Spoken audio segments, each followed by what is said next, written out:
1800 খ্রিস্টাব্দে পৃথিবীর বেশিরভাগ মানুষই সরাসরি সূর্যালোকের সংস্পর্শে থাকত। তারা বাইরে কাজ করত। তাদের ঘরবাড়িগুলো এমন ছিল যাতে প্রচুর দিনের আলো ঢুকত। কিন্তু 21 শতকে এসে এটা অনেকটাই উল্টে গেছে। আমেরিকার একটি গবেষণা রিপোর্ট হলো, সেখানে মাছ ধরা বা কৃষিকাজের মতো বাইরের কাজ করে মোট চাকরির মাত্র 1% মানুষ। ঘনবসতিপূর্ণ শহরের বেশিরভাগ মানুষই এখন এমন সব বাড়িতে থাকে যেখানে সূর্যের আলো ঢোকার কোনো সুযোগই নেই। আবার বাসা থেকে অফিসে যখন সে যায়, সাধারণভাবে সেটাও আরেকটা দালান। সূর্যের আলোর অভাব পূরণ করা হয় সারি সারি লাইট ব্যবহার করে। কিন্তু আসলে কি তা সূর্যের আলোর অভাব পূরণ করতে পারে? বা সূর্যের আলো কতটা গুরুত্বপূর্ণ আমাদের স্বাস্থ্যের জন্য? বিশেষজ্ঞরা বলেছেন, অফিস বা বাসায় যত আলোয় থাকুক না কেন, তা কখনোই দিনের আলোর সমকক্ষ নয়। কৃত্রিম আলোর চেয়ে দিনের স্বাভাবিক আলো 250 গুণ প্রখর। বিজ্ঞানীরা বলেছেন, দীর্ঘ সময় সূর্যালোক থেকে পৌঁছতে থাকার প্রভাব পড়তে পারে ঘুমসহ আমাদের সার্বিক ভালো থাকার উপরেই। আমাদের দেহছন্দ বা সার্কাডিয়ান রিদমের সাথে সূর্যালোকের একটা বড় সম্পর্ক আছে। এটা নির্ধারণ করে আমরা কখন ঘুমাতে যাব এবং কখন জেগে উঠব। যখন অন্ধকার ঘনিয়ে আসে, তখন আমাদের শরীর থেকে মেলাটোনিন নিঃসৃত হয়, আমরা ঘুমিয়ে পড়ি।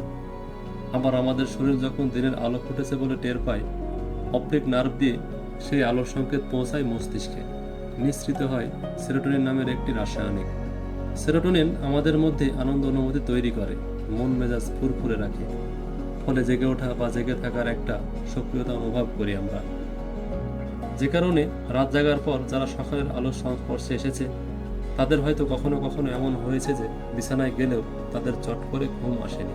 কারণ তাদের শরীর এই সংকেত পেয়েছে যে এখন জাগার সময় হয়েছে। আলো আর সক্রিয়তার মধ্যে এই সম্পর্কের কারণেই অনেক এয়ারলাইন্সকে দেখা যায় উড়োজাহাজের কেবিনে নানা ধরনের লাইট ব্যবহার করতে।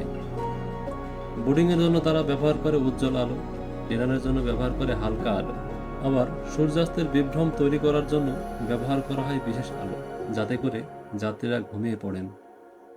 সূর্যের আলোর সঙ্গে আছে মন মেজাজের ঘনিষ্ঠ সম্পর্ক, যে কারণে যারা নাইট শিফটে কাজ করেন, পর্যাপ্ত দিনের আলো থেকে বঞ্চিত থাকেন, তারা অনেক সময় বিষণ্ণতায় ভুগতে পারেন।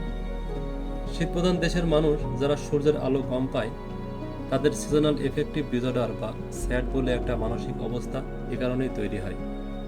বলা হয়ে থাকে, ইউরোপের 2 থেকে 8% মানুষ এই স্যাডে আক্রান্ত। তাদের চিকিৎসায় এক ধরনের উজ্জ্বল আলো ব্যবহার করা হয়, যা স্যাড ল্যাম্প বলে পরিচিত, যা দেখতে দিনের আলোর মতোই।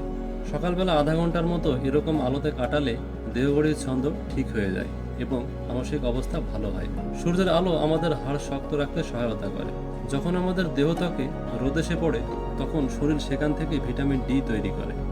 বিভিন্ন খাবার থেকে ক্যালসিয়াম এবং ফসফেট আমাদের শরীরে শোষণ করতে সাহায্য করে সূর্যালোক। আমাদের হাড়, দাঁত এবং পেশিকে শক্ত ও সুস্থ রাখতে যা খুবই দরকার।